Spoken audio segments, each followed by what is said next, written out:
right, so we're gonna go ahead and get started. All right, finally, we have gotten to the pitching portion. We have our awesome judges here, and I'm super excited. You guys have been working so hard this weekend. It's been just incredible to see everyone collaborating and all the little nooks and crannies of this floor, the ones that are available to us, not the ones that are not. So with that, we'll go ahead and get started. So this is going to be the lay of the land here. We're going to do the intro of judges, and then the demos, what comes next, t-shirts and awards. So first of all, everyone please get your phone out and do a quick QR code here. If you have not filled out that survey yet, please go ahead and do that. Pitching and survey is how you're going to get your t-shirt. If you don't do both of those things, then no t-shirt.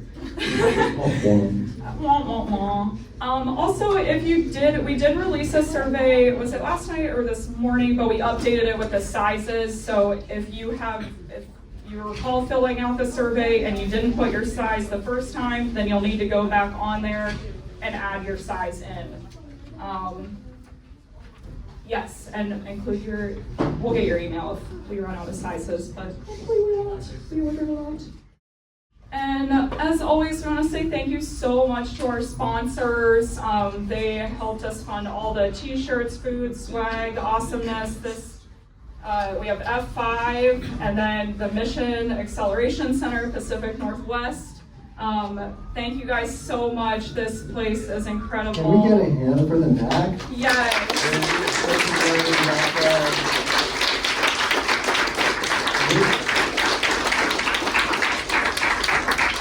This venue is just so beautiful. It is a place for innovation, not just at our hackathon, but year-round. So we are deeply grateful to the MAC for hosting us and all the partnership that we've had over the years and the years to come. Yes, and Dottie was really impressed too, the astronaut yesterday, and I loved that. She was going around taking pictures everywhere. It was a beautiful sunset, so amazing. Thank you guys so much.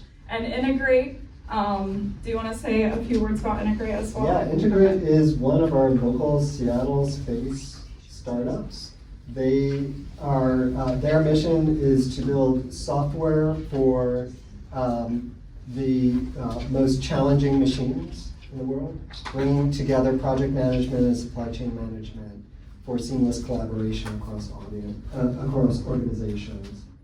It's a huge challenge for space, and they do more than space. So very grateful to Integrate. They were partners with us last year, and very happy to have them on board again this. All right, and then we had food sponsors as well. Oh, we had the Seattle Makers, which is making all the trophies, souvenirs, sticker jam, all the awesome stickers over there. Looks like everyone went hard on those, which is great. That's what we're for. And then our food this weekend, Thai Fusion, Garlic Crush, and Tuta Bella. There we go, and I'll pass it over to Mike now. Right, and we'll talk about what comes next, and just so you all know, this is a program of Space Northwest, right? The NASA International Space Apps Challenge is global. Locally, Space Northwest is the nonprofit that organizes our edition of Space Apps, the thing that brought you all here. We are dedicated to maximizing the impact of the Pacific Northwest on humanity's future in space, and that means getting all of you involved in it, right? Maybe you didn't realize that you had a way to connect with space before you saw, oh, I can come to the NASA Hackathon. Now you know. Please join us, continue your journey with us. And I always like to think about where do you go from here? Well, obviously we're going to have our judging round, and we're going to be picking 2 teams to go to global judging. Everyone remember to submit. And you'll hear about those. But the very next thing that you can do to continue your journey is to join our October Space Data Hackers Meetup. That happens every month, with the exception of December. We're the last Wednesday of the month, and it's online, 7 p.m. Pacific. We get people from across the country and around the world. It's a community of people who love space and data. So you can get to hang out with like-minded individuals, get connected with folks who can help continue your journey, learn from experts. We've got a great set of videos that we've had assembled over the years of people from different parts of the space data ecosystem come and talk about what they do. So hope to see you all there. The October meetup will be about you guys. So we'll be reaching out to our award winners and anybody who wants to be a part of it. Come, share your experiences, share your learnings, talk about what you want to do next, because remember, this is unlimited. And follow Space Northwest, right? You can join the Space Data Hackers meetup. Look out for Seattle Space Entrepreneurs meetups. We do Seattle Space Week. That's going to be the first week in June. Huge array of programs that span from just general interest public to deep space industry invitation events. It's fantastic. We'll be doing a startup weekend that's focused on space. And the way that you can stay informed is following us on LinkedIn, one of the best options, and joining our mailing list at spacenorthwest.org. Okay, it's time. I am so thrilled to finally get to introduce you to our judging panel. They've been on the website, you've seen them in the emails. They're actually here. Colin Miller from Amazon Kuiper, Diana Farago from Planet, Juan Lopez from Blue Origin, Marcia Drake from EcoHeart, and Nora Zhan from Microsoft Planetary Computer. I will let each of them get up and say a little bit of an introduction of who they are for you in their own words. Hello, everyone. My name is Deanna. I'm so happy to be here to judge you all. No, I'm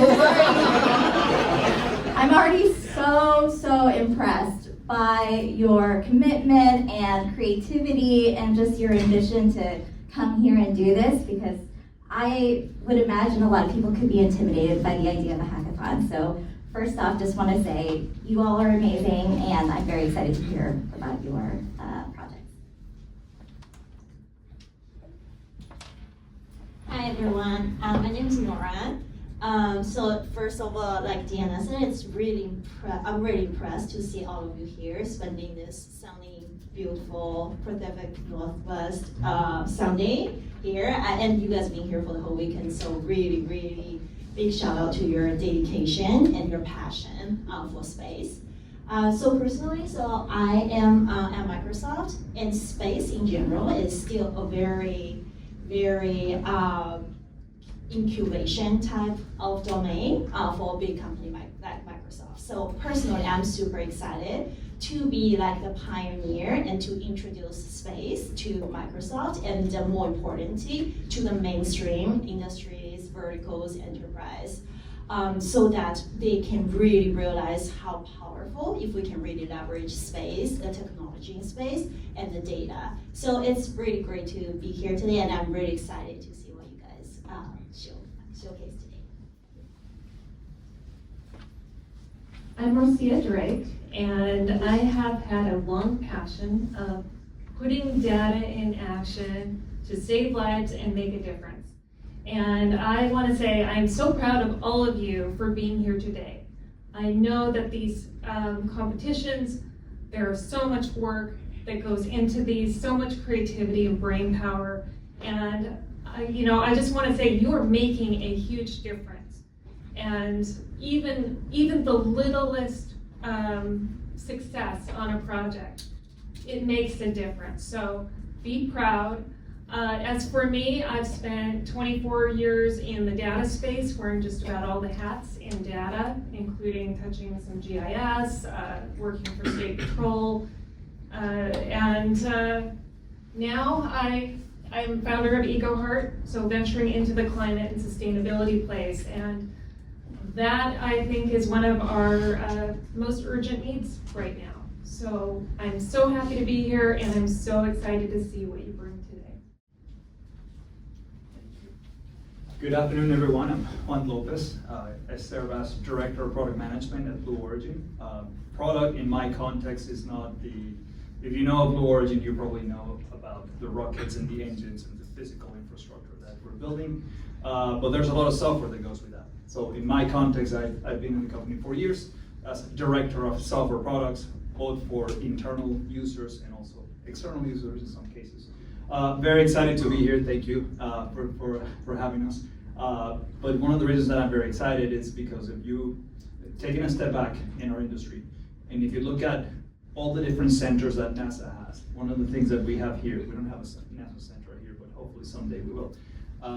Speculating here, I don't have any inside information, but what you do have in the Northwest is like a very strong blend of tech talent and aerospace space talent, like nowhere else in the US, right? Every NASA center has their own thing, and every industrial cluster, so to speak, has their own things. But in the Northwest, we have that blend of tech talent because we have the Microsoft, the Amazons, the Metas of the world, but you also have aerospace, Boeing, Blue Origin, you name it, right? So very excited. I think this is a manifestation of that energy in our local Northwest area. And so yeah, can't wait to see what you guys have done for the past couple of days. So yeah, looking forward to it. Hi everyone, I'm Colin. I'm a flight dynamics engineer at Kuiper. What does that mean? I fly satellites and build algorithms that fly the satellites when I don't want to. So, yeah, I mean, that's about it. Not that it's easy, but I mean, you all know, right? Like, you're all building software, so. Yeah, I'll keep it short and sweet. It's nice to see you all. And I'm really excited to see all the work and all the creative ideas you put into everything. Sounds like Colin is slowly trying to replace his own job. So he can work on future challenges, more challenges. So I'll go really quick through our local awards that we're talking about. Best use of data, best use of technology, best mission concept, and most inspirational. Those are the ones that we'll award you locally today. Optionally, best storytelling, global connection, art and technology, and local impact awards. Those will be if the judges really see a project that's outstanding in one of these categories. Okay. So I think it's time to get some presentations done. We'll turn it back over to Victoria, who's got the list. Yes, I and do. We're gonna start rolling. All right, so as a reminder, we are going to be pitching for 4 minutes, and that is going to be very strict. We have Aaron up here. He's going to be, okay, he has a sign, and he will warn you when there's 1 minute. He will warn you when there is 30 seconds, and then he will warn you when your time is up. And I'm going to be over here emceeing.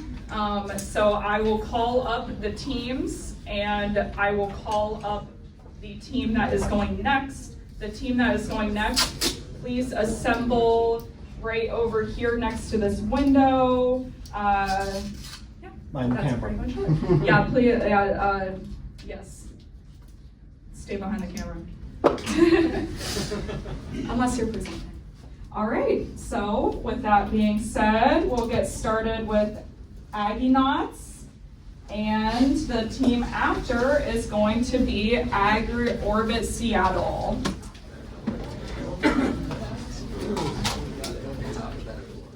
Mike, do you want us to stand on deck for the next move, or On deck should be. I want to make that clear to everybody? Sorry.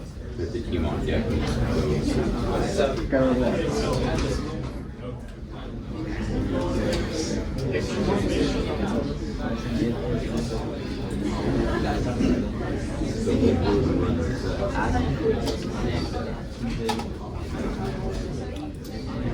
And then, oh, is this working? Yes, okay. While she's getting set up, I do want to throw out there that I was the terrible, mean person that made the pitches mandatory this year, but I did it for a reason. It was for the benefit of everyone, because everyone has such incredible ideas, and I've seen you guys working so hard, and I think it's really important for everyone to be able to communicate those ideas. The ideas just don't get out there into fruition if you cannot communicate them effectively. So this is an awesome opportunity to just practice that skill set, and you're gonna have many more amazing, incredible ideas to come, and you will be more practiced going forward in pitching those ideas and selling them to people.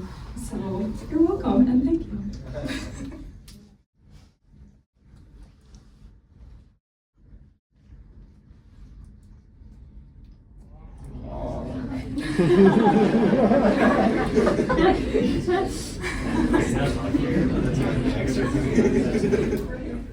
Oh yeah, also if Orbit Seattle, where are you guys? Can you go ahead and line up right here, and then whoever is presenting, just go ahead and have your presentation pulled up right there. What's that? Yeah, behind the camera. Thank you.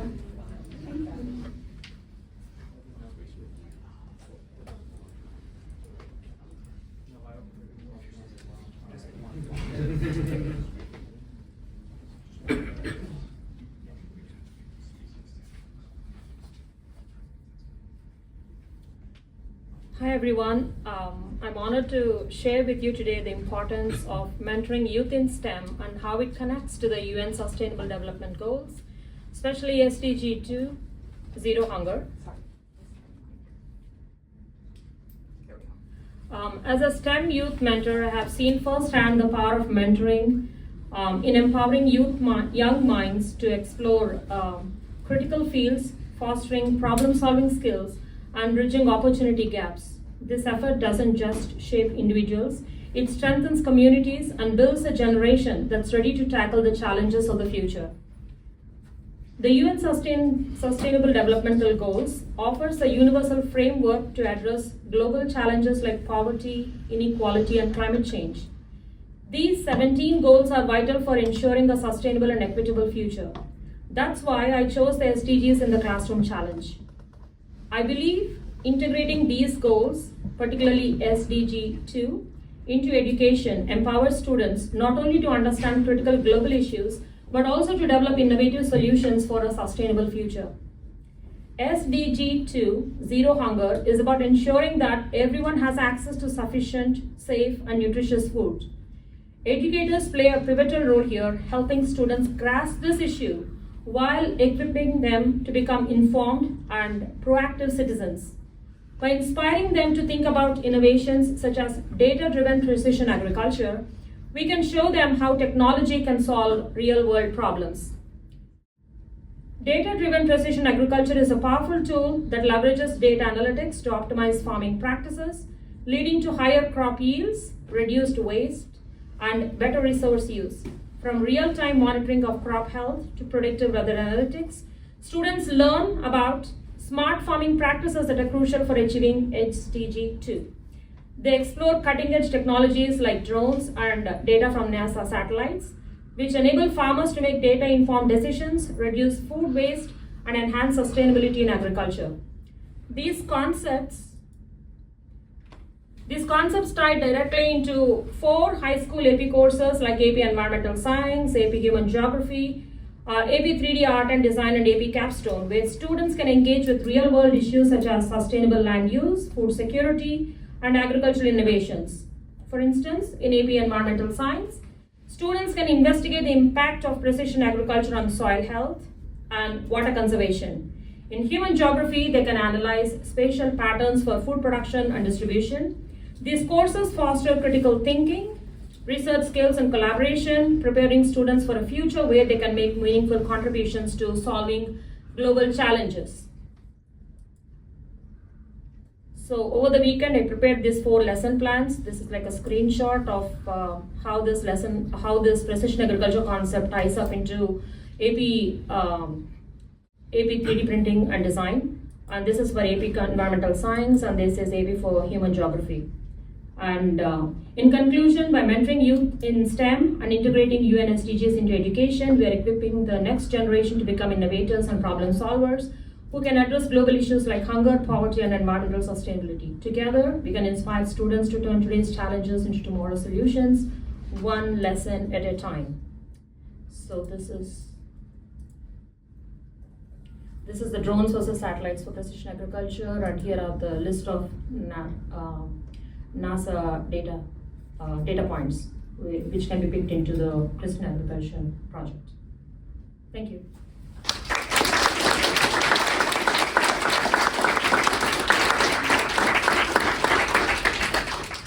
All right, and then we have a minute for questions. So judges, do you have any questions?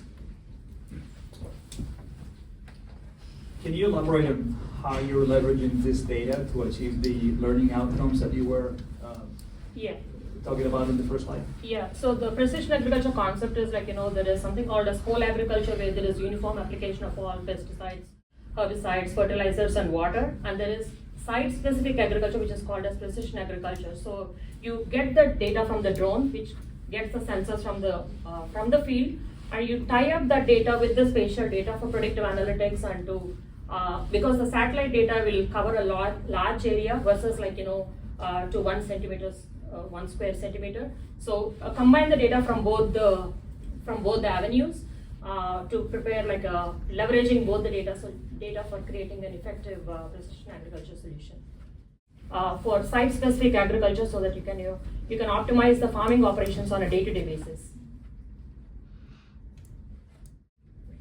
Okay. What are we at? Is that one? Okay.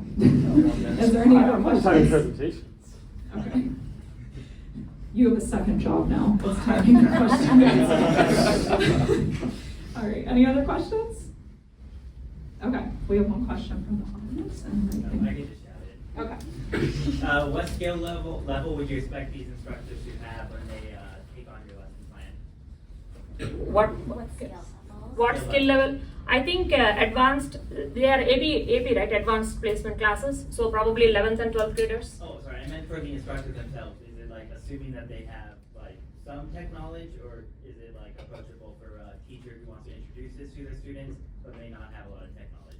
Yeah, so that's the part of the lesson plan that I've created. Like we have 12 weeks or so to scale them up from introduction to concept.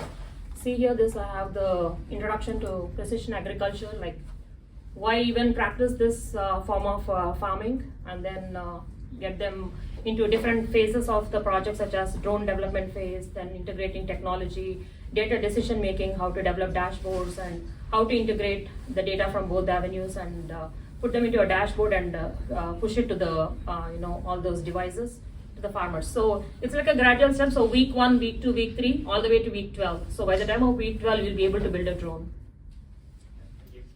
Okay, awesome. All right, let's get a round of applause.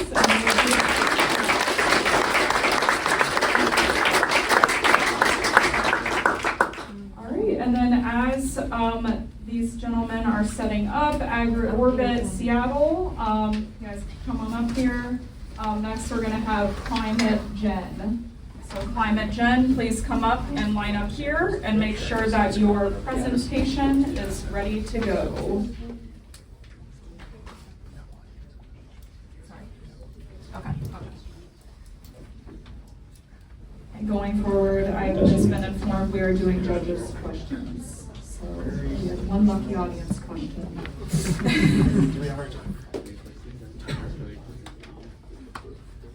Oh, he's gonna have this. Oh, nice. Yeah, Oh, then he's sick. gonna hold up the. Yeah, so you guys are good.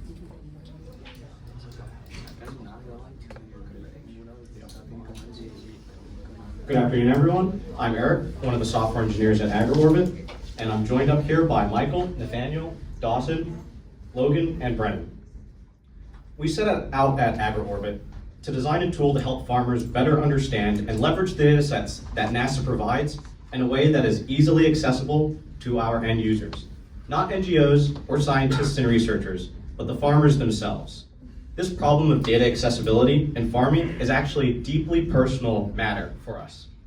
Our team member, Brennan, comes from a farming community in Roseau County, Minnesota. His family experience paints a vivid picture of the challenges modern farmers face. In Brennan's community, farmers are struggling to make ends meet. The local farmer who works Brennan's farmland has to manage around 3,000 acres just to make a living. This isn't just one farm, it's the combination of a dozen families. Many of these families, like Brennan's, are forced to lease their land for less than the property taxes while working other jobs. Some have even had to sell up and move away from communities that their families have called home for generations. This is why AgriOrbit is more than just a tool. It's a lifeline for millions of farmers worldwide. In today's agricultural landscape, the gap between large industrial farms and small community operations is widening at an alarming rate. While big agribusinesses leverage cutting-edge technologies and data analytics to maximize their yields, small farmers, the backbone of global food security, are often left behind. According to the World Bank, approximately 2.5 billion people worldwide rely on agriculture for their livelihoods. And they have a bit of a problem. The very data that could help them thrive exists, but it's locked away in complex data sets they can't access or interpret. By democratizing access to NASA's agricultural data, we're not just helping farmers, we're fighting for equity in our food systems and working towards a future where technology serves not just big ag, but everyone who tends to the earth to feed our world. And Michael here is going to explain just how we do that. Take it away, Michael.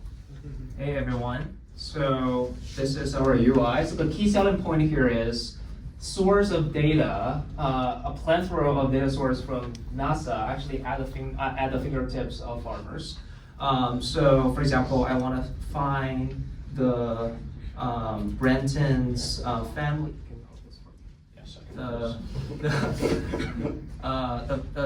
family farm, Brenton in Minnesota, and you can basically set a location over here, and then you can put, so Brendan is thinking of watering his crops, but he is not sure about the local evaporative transportation is going to impact his irrigation. So he basically just pull off the data, the NDWI, the normalized difference water index for the last couple of weeks, and you can see all the data will be pulled off from the NASA data set and visualized here, and also make the query. So the critical point here, all this data, including the location and the agriculture data sets, will be pitched back with the query and factor into the answer from the language model. So Nathan going to talk about the tech and the impact further.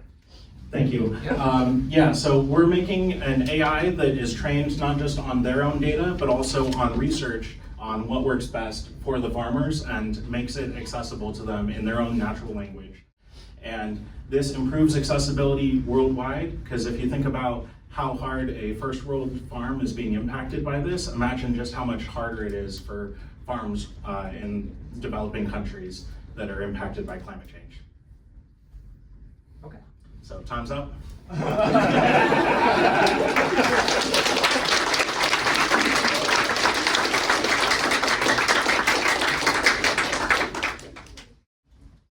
Questions? Hello. Hey there. Great work.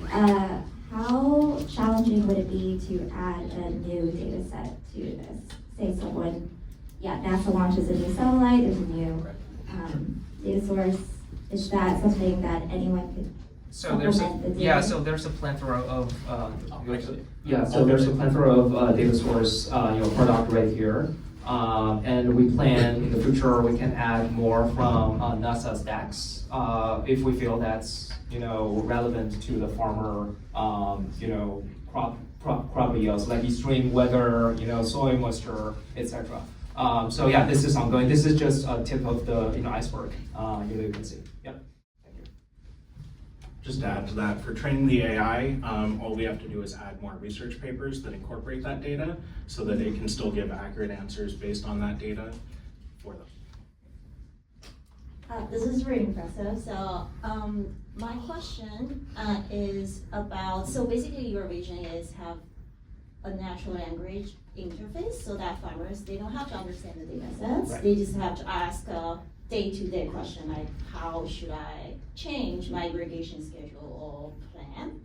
And your base is NASA data for the vegetation health or the water health, and then you train the model on the research paper. So do you think that link is sufficient enough to make like reasonable recommendation? And because like irrigation is not just a factor on water, there's so many other factors you need to consider, right? So have you guys considered that? Yes. So in our testing, the models handle that well. Yeah, so basically we have an AI agent in the backend. They will pull the data from NASA, and they have all different functions that will process the data accordingly. For example, you mentioned there's some water index, and also like I mentioned, soil moisture. Yeah, exactly. So they will have some model trained based on those data, and then they will pitch it back with the query that farms sent to the language model. So they don't have to understand all the scientific facts behind. Basically, just ask their question and by their demand, like schedule my irrigation for my crops with the location information, like longitude and latitude. I think that's easier enough, for that tech-savvy farmer to get what they ask, from the database. Thank you. Question about the user interface. I'm assuming the average small, medium farmer does not have access or is not very tech savvy, right? They live in rural areas across the world. I mean, this is great, but how are you making sure that it's easy for them? What is the interface that you're going to put in place for them to have accessibility to this in an easy way so you can drive the impact of this? So we've made design considerations to make it scalable to mobile devices like iPads, so that folks in developing nations or wherever can access this without needing, expensive John Deere equipment or anything proprietary.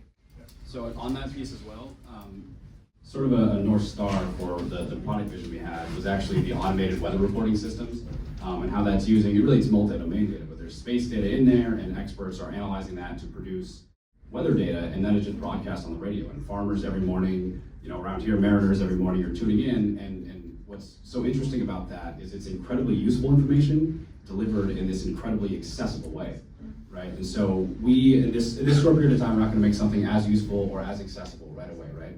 But the idea is that some farmers may want all this information, pour through all these map layers and go through all this in detail. Other farmers may not want that or may not really have an accessible way of interacting with that. So by having the ability to develop that expertise over time through the AI system, you can imagine the interface as not just being on a tablet to access this data, but even just being that chat interface itself and having other unique ways of displaying that information without necessarily needing to go to the maps or go to the data layers or understand these satellite constellations.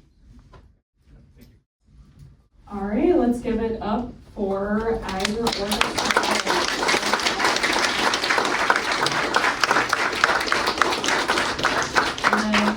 Next up, we have Climate Gen on the stage.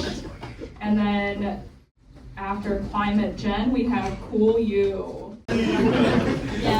Well, they're setting up something else that I thought was very interesting that I want to add since I have the mic and no one can take it away from me. Thinking about offline functionality, I have family that lives out in a rural farm in Ohio, and the internet connection sucks out there. So if they could go to a cafe in town and download things and bring it back. All right, go ahead, Climate Gen. Hello everyone, we're Climate Gen. Our team consists of 6 people. What makes our team so unique is that we all come from different walks of life. We all share a desire to learn and an interest in exploring the planet and universe through the creative use of science and technology. Hi guys, we're thrilled to be here today, and we would like to tell you about the relationship between climate and gender. At first you think, that's kind of complex, right? But let's take, for example, Sarah. Sarah is a working mother who's commuting every day to her house, and it's very long and maybe not as safe. So her current system cannot cater to her needs. What we would like to propose is a tool that will be able to give her options which are more sustainable and which will be able to respond to her needs in her life, so will fit her life, right? So what we would like to propose is the how, as you know, one of the SDGs and as proposed by the NASA said that we have researched and found out that women and girls are specifically more vulnerable to gender-based violence, to decision-making, to abandonment of education and unpaid care and domestic work. So we would like to able to tackle this, and in order to do that, we would like to introduce a carbon footprint calculator. Well, you would think, what's special about it? Because there's a bunch of others. So what's special about this one is that others don't respond to lack of participants, lack of diversity when you're researching. And another thing is that it's actually lacking the long-term follow-up information, right? So what we need to do is to respond to the gender-specific needs. And to that, we would like to create this carbon calculator. So we have introduced some of the features into our application: data collection, emission calculation, gender analysis, alternative suggestions, incentive, and community engagement. So with the demo, I can explain more. We have created a mobile app. What it'll do, you will be signing up, and then you don't have to enter your gender. We have created a complex code which can actually sense your gender, depend upon the information which you have entered.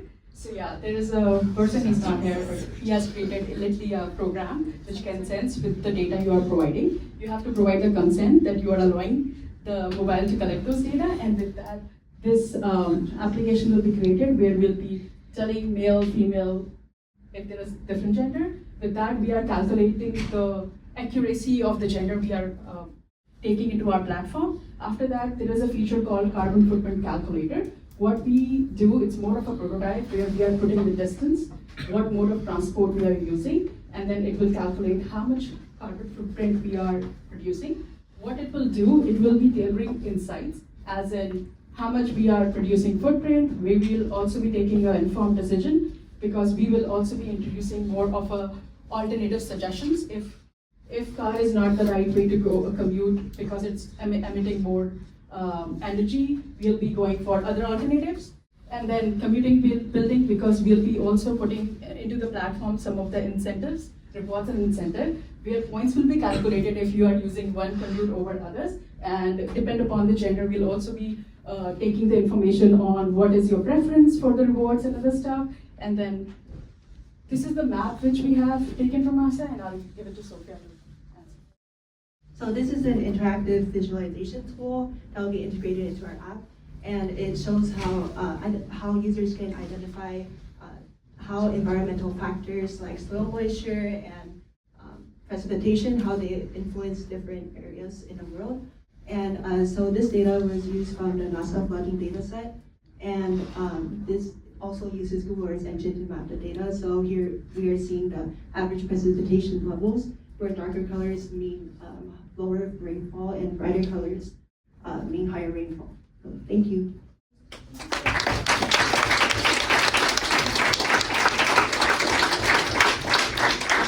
Any questions from the judges?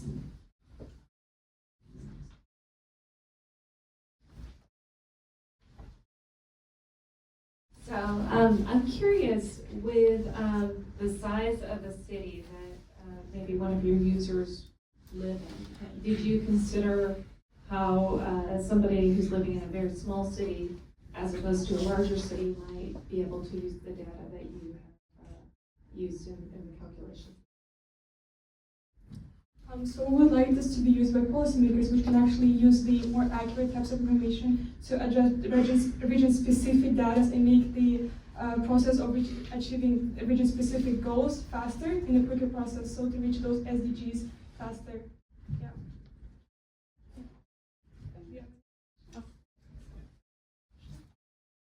So the idea with the rewards is to essentially partner with other companies, right? Yeah. And then you get rewards for choosing the more climate friendly option. Exactly. Yeah? We are promoting.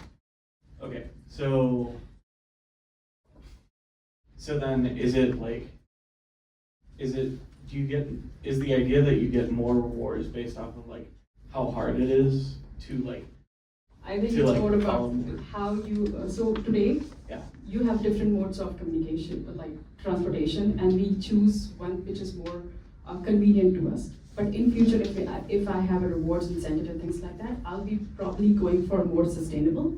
because it is on my application is bringing me more awareness that this is making more sense. We are reducing CO2. We'll get some credits as nowadays all the companies are working on green tech.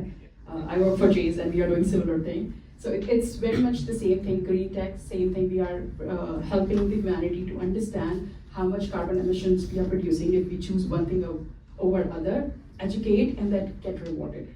And I think it will be a combined effort by all the companies because they'll be partners. Yeah.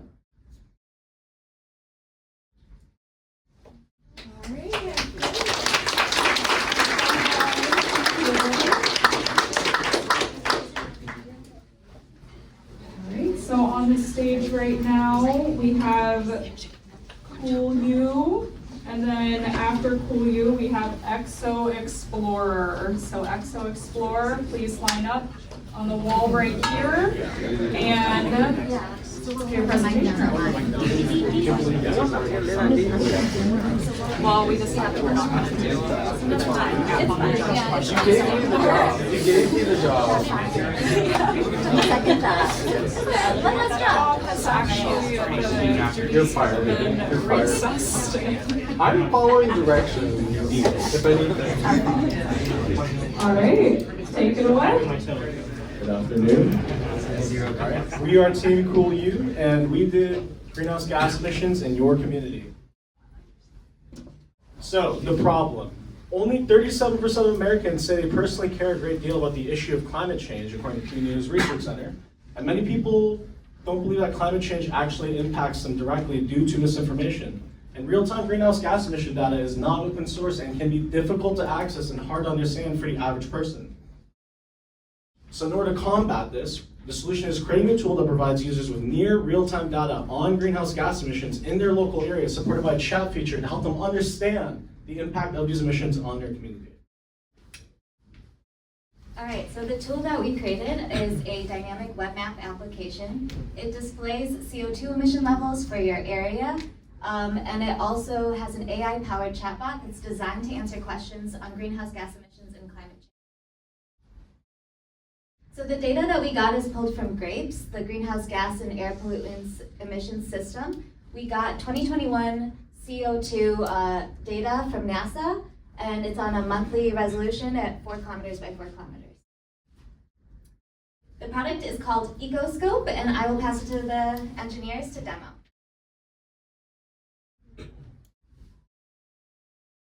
Yeah, hello everyone. I'm so excited to walk you through a live demo of our amazing website. So as you can see, we would like to get everybody to know the carbon dioxide emissions in your neighborhood. So we built this slider and this map. And when I click this play button, you can see it automatically update map from January to December, like every 2 seconds. Of course, you can pause anytime. Okay. Another feature we have is because we are US based, we are allowed to pick any state. When we done picking a state, it will locate that, and then we have a pop-up that display the annual emission of CO2 of that state and its ranking. We also have a locate me, which is locate the user address.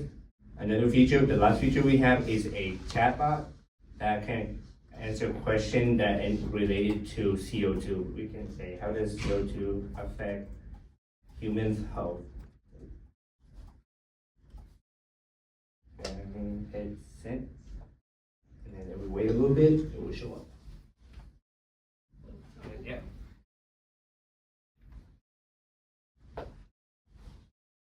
So this tool could increase local greenhouse emissions awareness for 6 to 9 million Americans, boosting understanding by 20 to 30%. Users will gain a clear understanding of how their behavior, choices, and local industries impact the environment and contribute to greenhouse gas emissions. Well, the future of this ecosystem is to integrate our open source near real-time gas emissions. Develop a mobile application for easy access and real-time updates on the go. Add dashboard features with industry-specific diagrams to visualize pollution sources by sector. Thank you for giving this opportunity. We are really grateful to this opportunity, and we really worked on and learned a lot.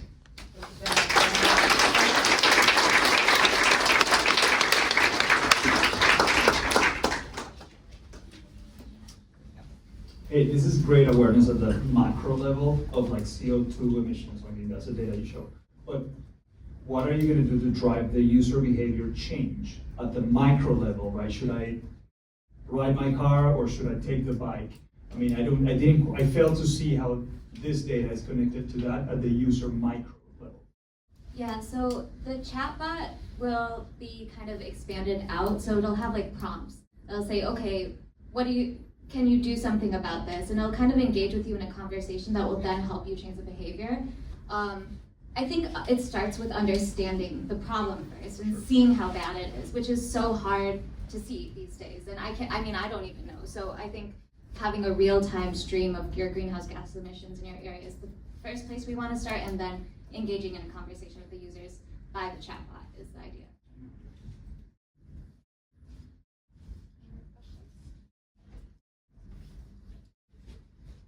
All right. Thank you.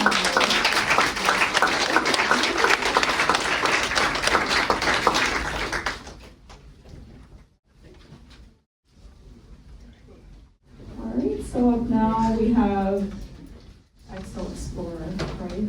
Yep. Okay.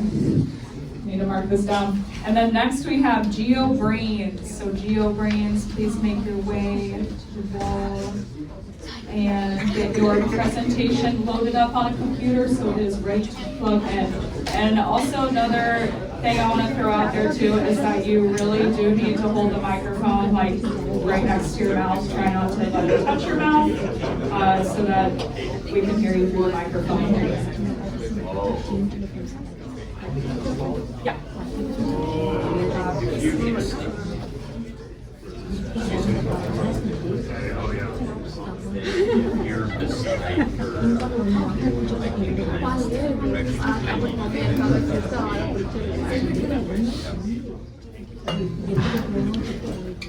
Alrighty, let's get started.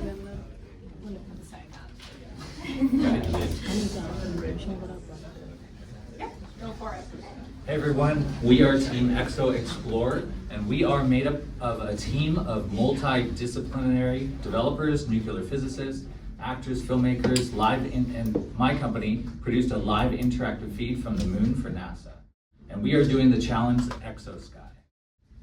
Our mission is to target middle schoolers and high schoolers with STEM education, and we want to educate them about exoplanets and NASA's open data. We want them to go to one of these exoplanets, look up at the stars, and be able to draw their own constellation. Students anywhere on Earth can become virtual astronauts on a mission to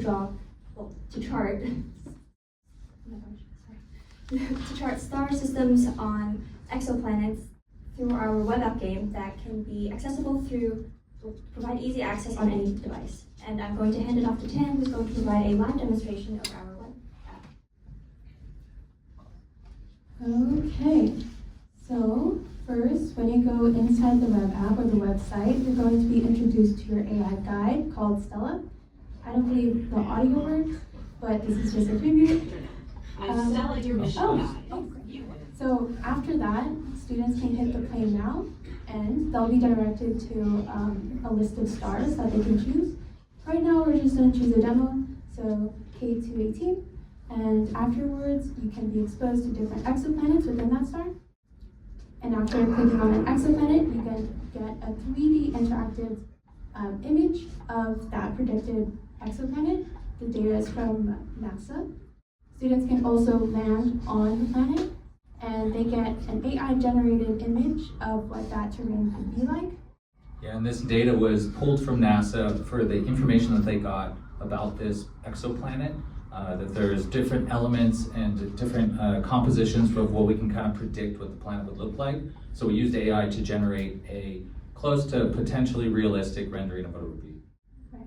And afterwards, students can click on this telescope feature and see the star chart, as well as draw their own constellations and export whatever their constellation could be.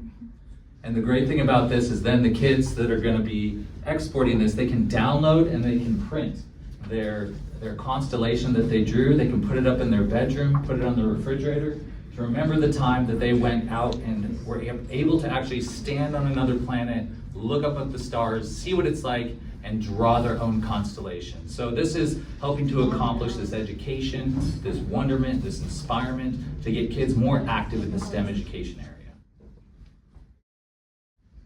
So the next thing that we want to do is actually expand on Stella, who is our AI, so we can create a more of an interactive chat bot.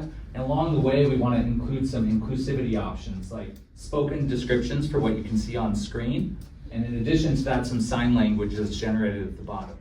And then beyond that, we would also like to partner with schools who can use the game as a teaching tool and maybe even host a middle school constellation drawing competition to cultivate excitement about space exploration. We are also planning on including a lot more exoplanets rather than all the options that you already saw here. And also add additional challenges so that you can learn more about the exoplanet itself rather than just the star charting. And we'd also like to create a virtual reality version of the game to be more immersive for the students. That's it. Thank you.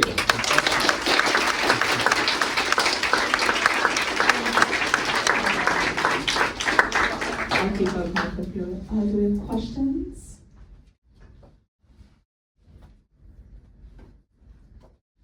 I thought that was a really cool idea. Well, all of them have been super awesome, but the interactive thing.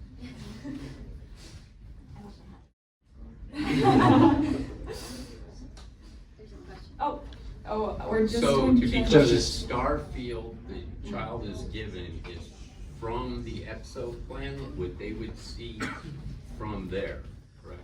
Correct, and then it's real data. So Yes. Yeah. You got so all the data are from for the star chart. We created from Gaia data, Gaia data release 3. So we trust Gaia data for various reasons, for photometric and astrometric analysis. So yeah, based on So their you location. adjusted the magnitude of the stars as it would be at a different distance at the other We use parallax, and then we knew where they are at their location. We did some calculation to find their location based from their perspective, and then we plotted and then let them draw. Okay, awesome. Well, thanks, guys.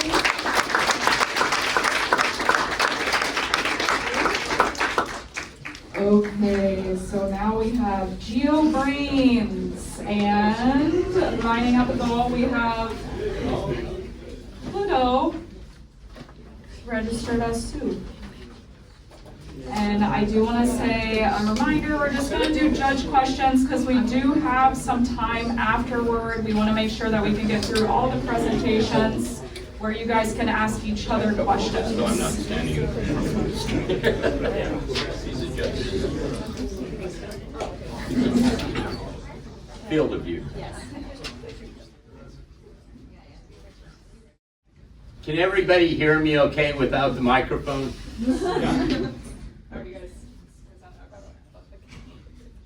So we're Team GeoBrains, and we built a spatial community decision support tool. And my name's Michael Patrick, Emily, Rahil, Kevin, Sai, and Helen. We're all brand new, not only to space apps, but also to geospatial data. So this was from a ground start. So the driving forces why this is needed is good policies at all scales require community participation. Conventional flat maps are very difficult for the ordinary person to interpret, especially if it's like census blocks and things like that. And they usually only show one variable at a time, so they're hard to compare to another map at a different scale. And what we decided was, and the interactions between those are difficult to ascertain. So we decided that 3D animated visualization of statistical surfaces better depicts the relationships and interactions of the forces of equity, environment, and economy that are occurring in a given neighborhood or at the city or town level. So we came up with cross maps.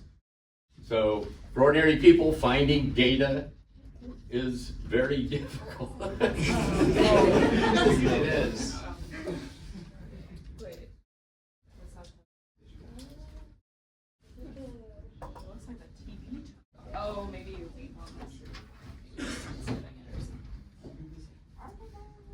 these minutes will be taken from my total on Yes, Earth. pause. It's been fun because I've been giving a lecture to my team this whole time about technical risk as you approach the deadline and test everything as you go. Then at the last minute, factors beyond our control. It's coming up. So we apologize for any technical difficulties. HDMI. Okay. TV just rebooted.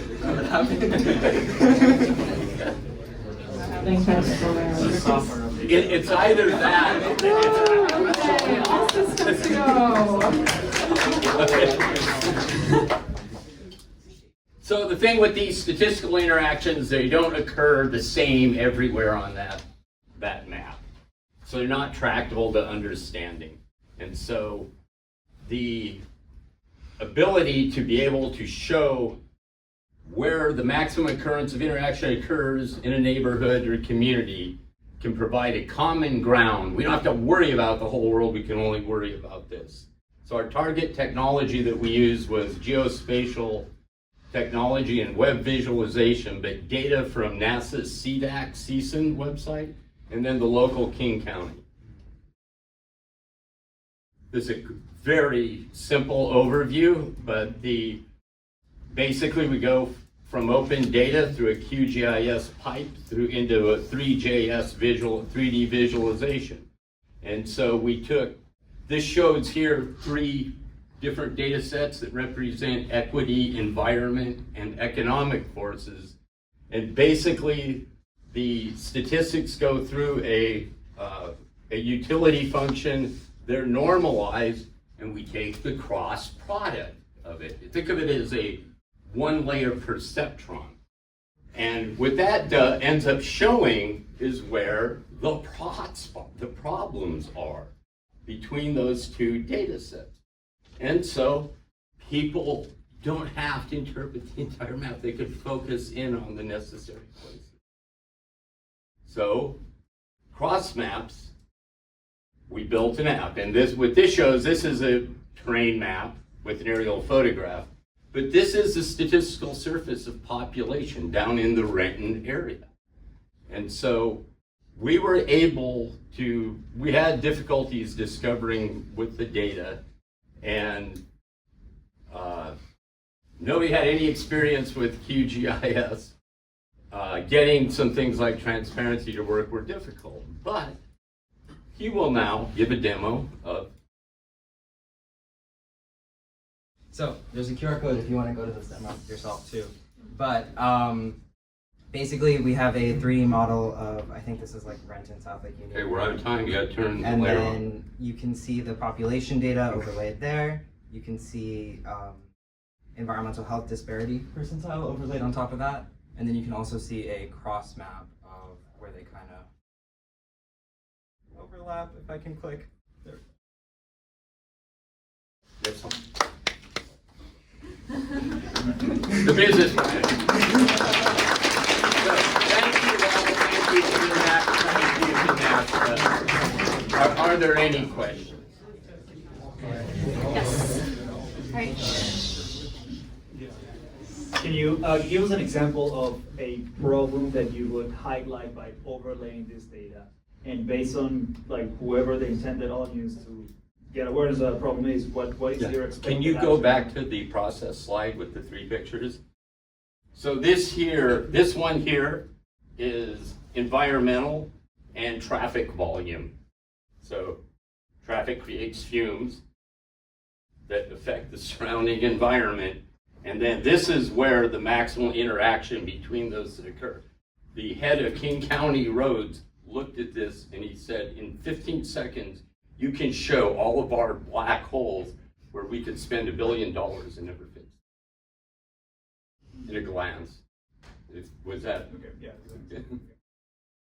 Any other questions? Okay, awesome. Thank you guys.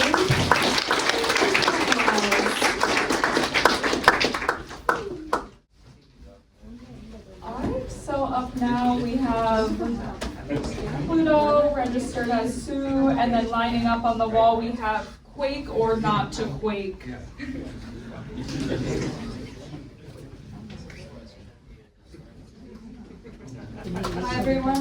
Team Pluto, and our challenge was uncovering the role of greenhouse gases in our neighborhood. And the way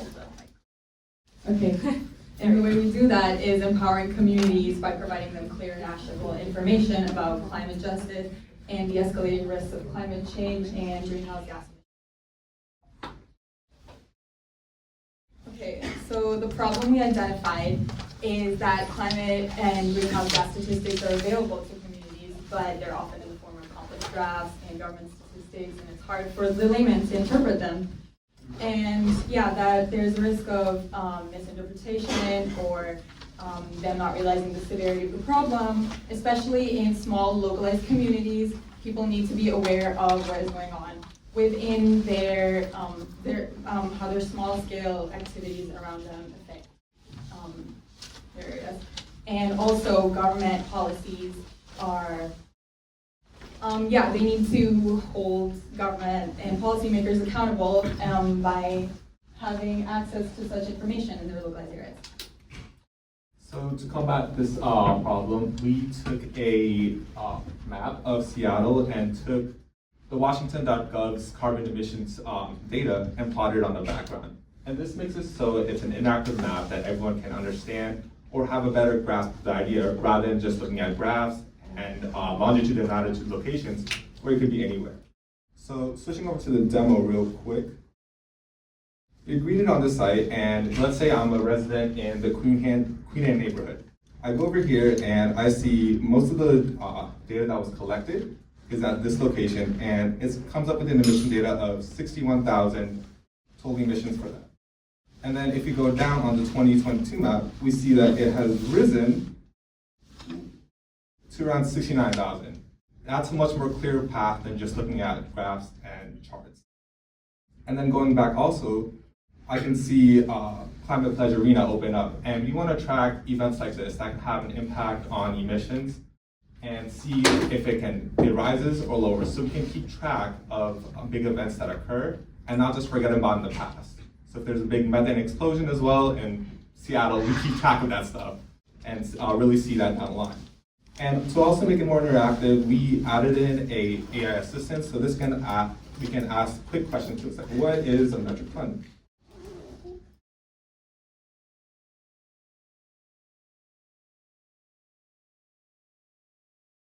And so we get quick answers back, and this keeps the user on the web page rather than them going down rabbit holes and different websites to try to find answers. And so this is the concept behind our idea. And then going back to the slides, some future goals that we have for this project to advance it is obviously make the AI chatbot more interactive because it's still not hooked up to our data, and that would be the main target. Also adding more locations, as right now we just have Washington plotted down. But having the 50 states would always be the next big goal. And then adding more greenhouse gases, as right now we're just considering CO2 emissions, but obviously methane and NO2, that can have big implications on government contracts and impact a whole lot more people rather than just CO2 emissions.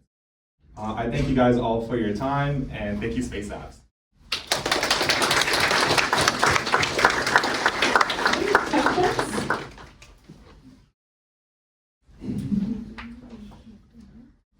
For the example that you brought up with the Climate Pledge Arena, what types of thresholds are you using to determine whether an event is significant enough to plot and include in your data?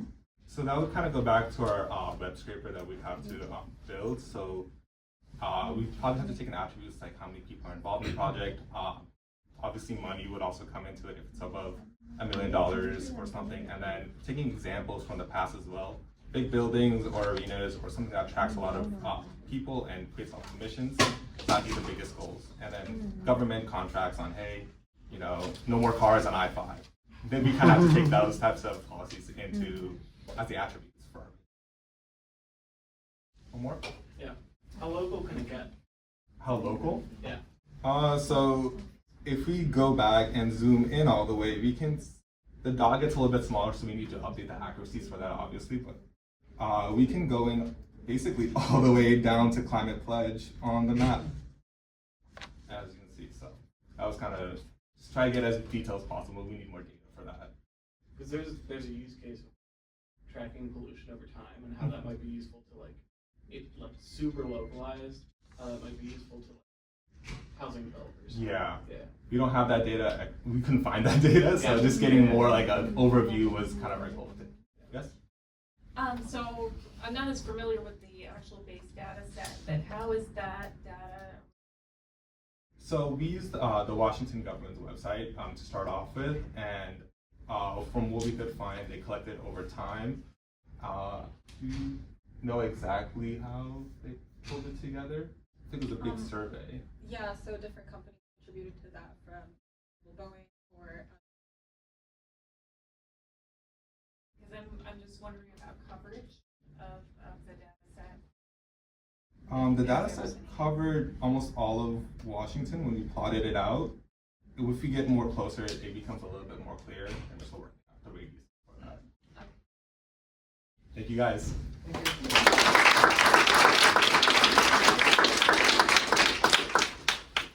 All right, nice.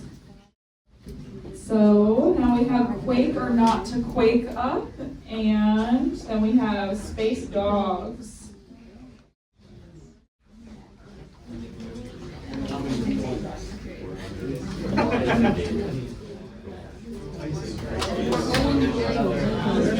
That last one would be a cool solution to look at once government policies implemented before and after emissions, like if they're actually working, or if it's just,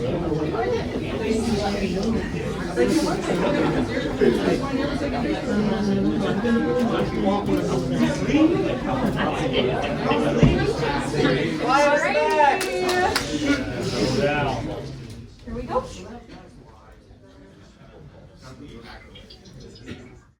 So what you're hearing right now is an audio representation of a lunar quake created by using NASA sound bites. We are Quake or Not to Quake. We're 6 friends from across the entire U.S. who gathered here in Seattle for our first ever hackathon. We're tackling the seismic detection across the solar system challenge, where our focus is to explore methodologies to filter exoplanet quake data prior to being sent back to Earth, in order to reduce NASA's interplanetary data transmission needs. Efficient data transfer is critical in space exploration. Seismic data helps us understand planetary environments, detect potential hazards, and uncover insights in their formation. By filtering the data, we would reduce the time it takes to transmit and receive seismic data, as well as make processing the data easier for scientists. So one of the first approaches we went with is the short-term, long-term algorithm. And so this is an example of one of the seismic quake where we applied this. And so this algorithm, every of the red line is where a seismic quake is detected. So obviously in this case, we can see there's a lot of false positives. But for this specific task, this is actually fine as long as we're filtering a lot of the true negatives out.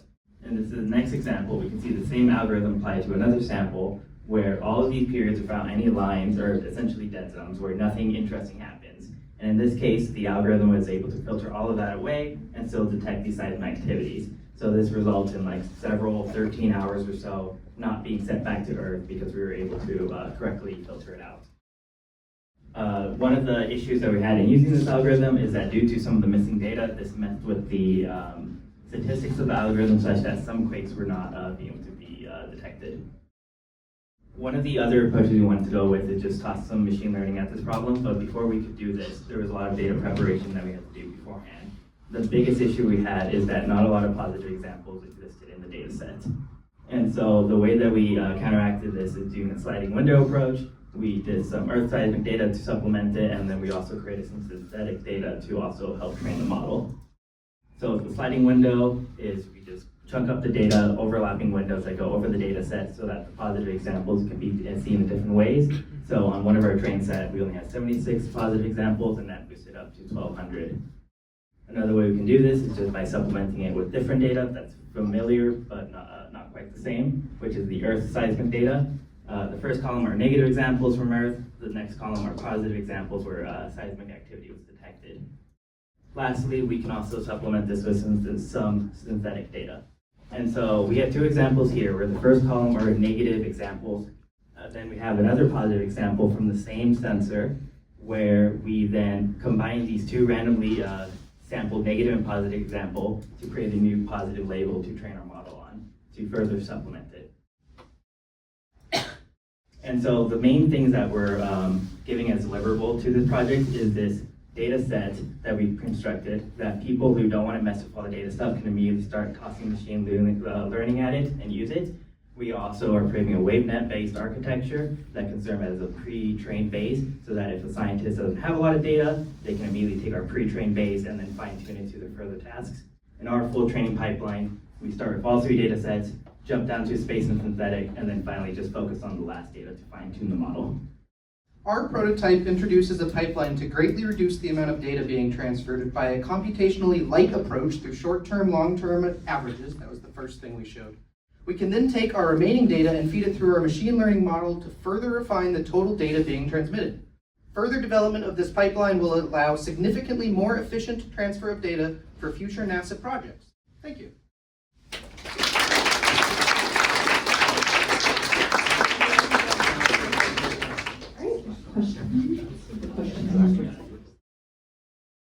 What kind of local hardware would you hope to have if you were going to transmit this stuff? Yeah, that's a great question. So obviously in space, it's kind of hard to have a GPU out there. And so that was one of the benefits of the first algorithm. It's very lightweight, non-parameterized, very easy to run. And our dream was made really to have this cascading effect where we do something very lightweight that can filter out most of the true negatives. Then if you need more precision, we bump it up a level, bump it up a level, bump it up a level as needed. So following up on this, what is the source of the data? I'm unclear how you're actually collecting that or what database and how is that data being collected? Yeah, so one of the data sets is from the Apollo seismic sensors. This I'm a little hazy on because it came with the data packet. The other one is also from Mars sensors.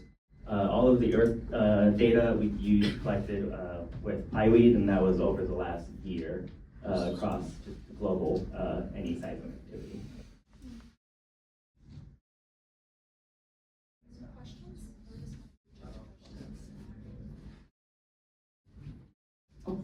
I think there are separate questions. Any others? Okay, great. Thank you guys. Alright, and next up we have Space Dogs. Let's go Dogs. And then after that we have the Thunderbirds. Line up on the ball. Expect your presentation to flow in.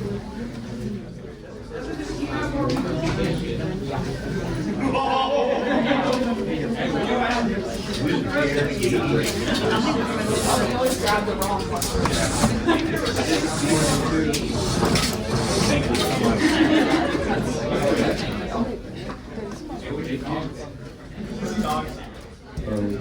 Alrighty, Awesome.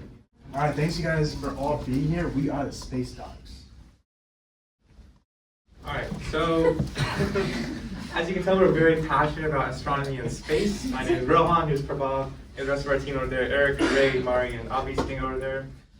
We hope to increase accessibility and interest in space exploration and STEM education. So our challenge we were tasked with was identifying and then mapping potential observable exoplanets for the Habitable Worlds Observatory mission. That mission will launch in around 2040, and we're trying to identify certain exoplanets. So there's over 300 million habitable exoplanets estimated to be in our own galaxy itself. And using the NASA data set, we were provided with 5,500 known exoplanets.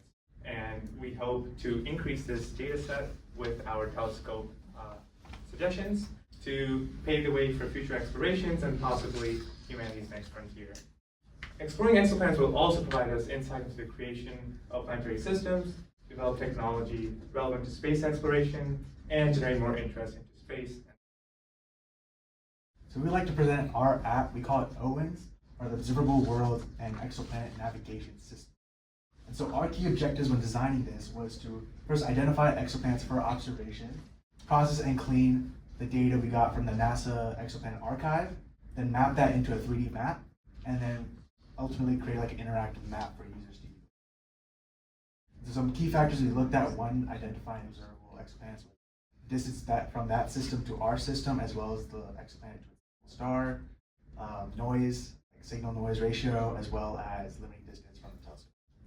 So a little bit more on the data that we collected, of course, is from the Exoplanet Archive. Some parameters we selected were spectral type for star color, eccentricity and semi-major orbital axis for orbit trails of the planets and star systems, stellar luminosity and effective temperature to determine habitable zones for star systems, the right ascension, declination, and distance in parsecs to determine position relative to the solar system. Let's have this quick demo. So you can see this is from our point of view the solar system. We can alter the telescope diameter to see which star systems we can observe. That green shaded area is the habitable zone of that system. We can hover over each of the stars to see, or each of the planets to see a little more information. And so this is all consolidated into one system. And you can alter different parameters such as habitability, as well as the noise ratio and so on. So some of the use cases we plan on using this for is to immediately identify areas of interest to cut out waste, lost time and cost in finding non-observable exoplanets, determine the optimal telescope length for the most applicable observable exoplanets, provide some more educational insight so other users on the streets can understand what's going on with their app, and then ultimately categorize different exoplanet parameters. So the impact we hope to create is increased public interest and engagement and knowledge in the development of the HWO and exploration of habitable exoplanets. The OWINS can help determine optimal telescope diameter, and we were able to find 266 exoplanets within the habitable zone. And at a telescope diameter of 6 meters, we were able to find 100 observable exoplanets, and at a diameter of 15 meters, we found 150. And so with OWINS, we are looking to unlock the universe one exoplanet at a time. So thank you for your time.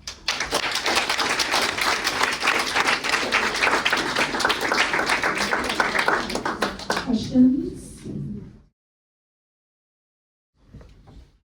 On the last point you made, can you explain a little bit how can this help figure out the diameter of the telescope? So the mission is actually in progress. It just got planned. And so what we did was we created a feature in our app where you can alter the different diameters of the actual telescope to see how many planetary systems are visible. So you can see as we increase the diameter of the telescope, we can see more and more pop up because it's more light. You're able to get more planets to show up with the bigger telescope. So you can compare how many applicable exoplanets are observed versus cost. Any others? Okay, awesome.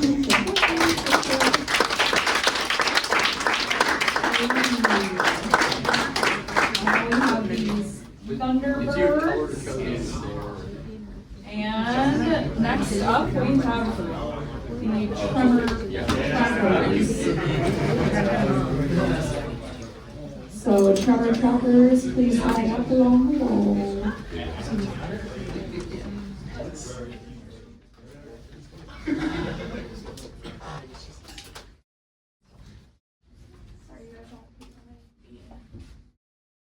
Alright, hi everyone, we're Team Thunderbirds and our project is called Global Games. So our team is made up of Peter, Geneva, who's unfortunately not here, Kritik, and me, Ashwin. We are a couple of college and high school kids who met up for the first time on the NASA Space LNG meeting. We shared a common interest to solve the same challenge and tacked up as a team. We're probably one of the youngest, as in average age, enrolled in this competition.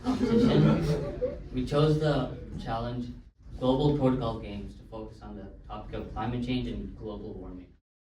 So you might be wondering, why is this important? You've probably heard of hundreds of projects that focus around global warming and climate change. Well, the difference about our project is that we pushed it out as an RPG text-based game to cater towards teenagers, since video games usually capture their attention even more. And so, in this game, people are put in the perspective of someone making choices that affects the entire world, and making the wrong choices causes the map in the game to shrink to signify that the choices have consequences. And on the right, you can see a graph showing global warming's impact by the decade. Our idea will change the level of awareness for global warming. For example, during COVID-19, climate change plummeted. This is because everybody were in their homes and nobody were using cars much at the time. Without a pandemic, we can help ease the impact of global warming. This game informs people of the information they need to make an impact on our Earth. And so these are some graphs that were made from the data we got. So as you can see, when you talked about the COVID-19, you can see here and here you can see the drops in the surface temperature and air temperature. And additionally, there's a QR code up there. If you want to scan it, it'll take you to our API that we use to find the data. All right, for the gameplay. So our game is actually called Global Games, as you can see here. I wanted to quantify and showcase the impact that we have on the populace. And one of the things that it takes into account is air quality, water temperature, and hopefully carbon footprint soon, and the surface temperature. All right, so we display a map and we ask the users a question. And I want to ask you guys a question. How many of you have taken or driven a car here? Just raise your hand. Come on, I know it's, yes, that is a fact. All right, go ahead. That's the impact that would have. So as the game progresses and as you make worse and worse decisions, not saying that car is a bad decision, you're going to get less real estate to play. But let's say only half of us were raising our hands. You would have a little bit more to play with. So that's what the gameplay looks like. So what's next? We expect this game to increase awareness for teens and help them choose the right actions to positively impact the global warming. As next steps, in the short term, we will fully functionalize our game and complete it and add more stages such as CO2 emissions to show all aspects. And in the long term, we envision to maximize awareness and reduce our impact for climate change and global warming. Thank you for listening to our presentation.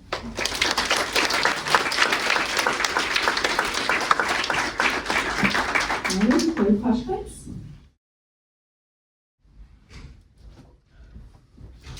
So, can you give us a couple of examples of the questions the person playing the game would have to, and what data is that Yes. So we actually took our data from globe.gov's API. You can go to api.globe.gov, and then I invest the average using whatever measurement we have. For example, one of the questions initially is, what is the best mode of transportation for reducing carbon footprint? And we have A, B, C, D, one being bicycle, another being car, another one being bus. So depending on the weight of that answer, it would cover up more of the screen as you saw before, or it would not impact it at all if you were to take the bike. And we also have less obvious answers, questions like what is the required water temperature for most aquatic animals to live? And so answering that right would obviously have a bigger impact. Any other questions? All right, thank you guys for the call. It's giving Oregon Trail. Yeah. And I like it. Dysentery, more dysentery. All right, so these are the Tremor trackers, which are our last group. But not least. But not least. Oh, did you want to present one too? Yes. Okay, all right, we have one more. Awesome. Second to last.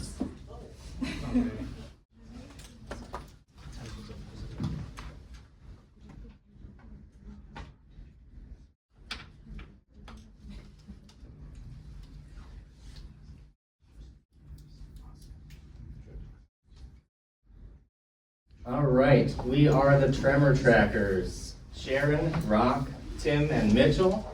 We're challenged with the challenge of seismic detection across the solar system. The objective we had was to create models to detect the active seismic activity with the data that comes from the Apollo lunar missions.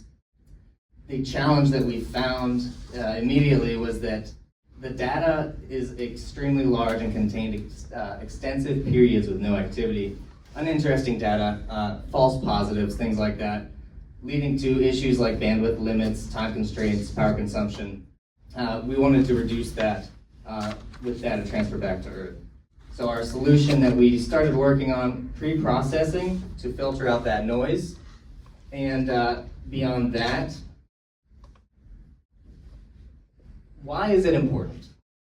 The reasons it's important for us, it reveals geological activity and internal structure, aids in resource exploration, like finding potential mineral deposits or underground water sources, and informs astronaut safety and habitability assessment, making things safer for the astronauts and potential habitability. And so this is how we detected it. We have the data here as graphed by velocity and the time. And we're trying to detect the time point at which we have a quake event, so this red line here. And on this example, there's significantly more noise, but we want to detect this quake event here. What we don't want is to detect the noise as quake events, such as here and here. And we also don't want to detect smaller pre-shock events like this one, as opposed to this quake here. So one of the things that we can do is to filter out some of the noise using a frequency filter here, bandpass filter, which takes it from here to here, and you see a lot less noise here, and we're able to easily detect the quake here. We can also use the spectrogram here for plotting the frequency in a more visual approach, so that we can see the event here, and use more computer vision models to detect similarity between those. And so the short-term average to long-term average algorithm that we were suggested was to create the two windows, one short and one long, and take the averages, the ratio of those averages, and determine a threshold at which we can detect that there is a quake event, and to determine the optimal window sizes that we should use and the threshold that we should calculate where to cut off the quake event.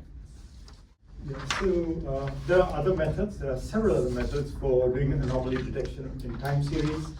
And we just went with autoencoder because it was recommended by another paper which was working on earthquake detection for the high-speed rail in South Korea. So on that kind of data. So that was also seismic data, and we decided to use the autoencoder, which is the deep learning method. As I said, there are several other tools available for doing anomaly detection. Okay, and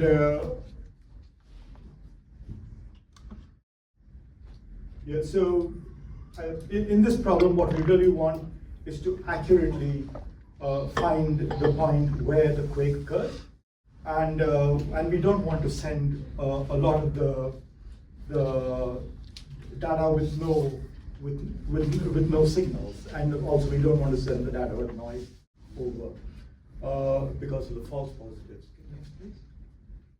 Yeah, so this is the various ways we have for doing anomaly detection. There are actually 158 tools, and so this is different families of tools in the machine learning, deep learning thing. And we just went with the autoencoder because it was recommended to get show results. Thank you.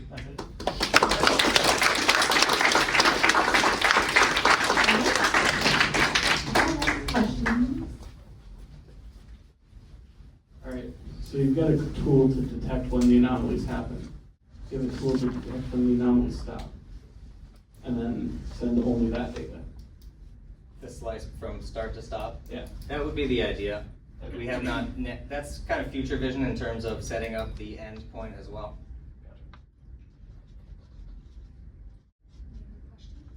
I'll ask another one. Okay. Same question as the other team that was doing this. What kind of hardware would you want, like, locally in this case? Like local to the readings? So the things to filter, just to filter a signal, that's not particularly expensive to do. So So we can use that as a first step, as the other team said. But for the rest, it's a model prediction. And there are several ways of doing model prediction. So this is not the hardware for that, even without using a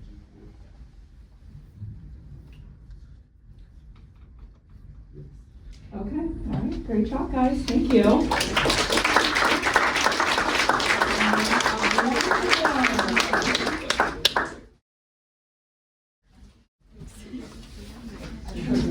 One or two. Oh, this one.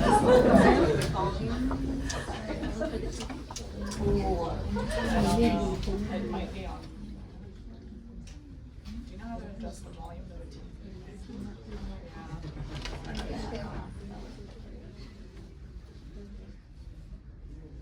Okay, or skip? Skip.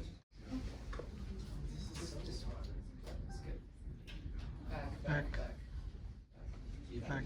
Quit. That's fine. We didn't know. That's a really good idea. You were just. All right. All systems go. Okay, hello everyone, I'm Juliana. I'm an actress and filmmaker. And during this weekend, I was working with my team, the Exo Explorer, on our project. Due to my passion for arts, I really wanted to work on the James Webb Harmonizing Challenge. So to help, inspire people about space and the James Webb capabilities. So I was able to create this video that I'm gonna play for you guys. And I leveraged all my AI skills to create the video. It's in the computer. I think you guys can hear. It's a great computer. Actually, I have a Bluetooth speaker. Yeah, just put that. Old school. Send it. Space, hidden within swirling clouds of dust and gas, the cosmos performs its timeless dance. Here, stars are born, flames igniting the cold void of the universe, casting light that travels across the starscape. With its powerful eye, the James Webb Space Telescope ventures beyond the limits of human vision. From this distant vantage point, we peer into stellar nurseries, regions like NGC 3324, where the building blocks of life come together to form new suns. Within the swirling chaos of gas and dust, gravity pulls matter together, compressing it until, at a perfect moment, the star ignites. A brilliant, new light emerges, its energy rippling outwards, illuminating the surrounding darkness. These stars, now burning in the depths of space, will one day join the billions of other galaxies, each one a vital thread in the tapestry of the cosmos.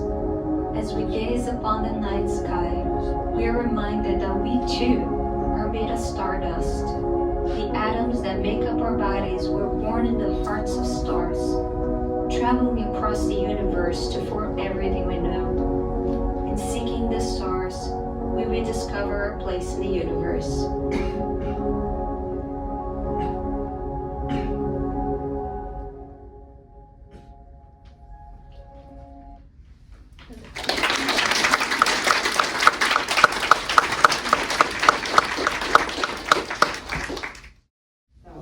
Really pretty. Try not to cry. Do you guys have any questions? What tools? Sora? I use lots of tools. I used Runway, Sora, Adobe Enhance for the audio. I also generated the music with AI. I use Ava. And yeah, I think that's it. And a little bit of ChatGPT to help with the prompts and use NASA data to get information. Did you adapt yourself or use some voice synthesizer? That was my voice, but yeah, I could use another voice. Yeah, that's my voice. Great, awesome. Well, thank you guys so much.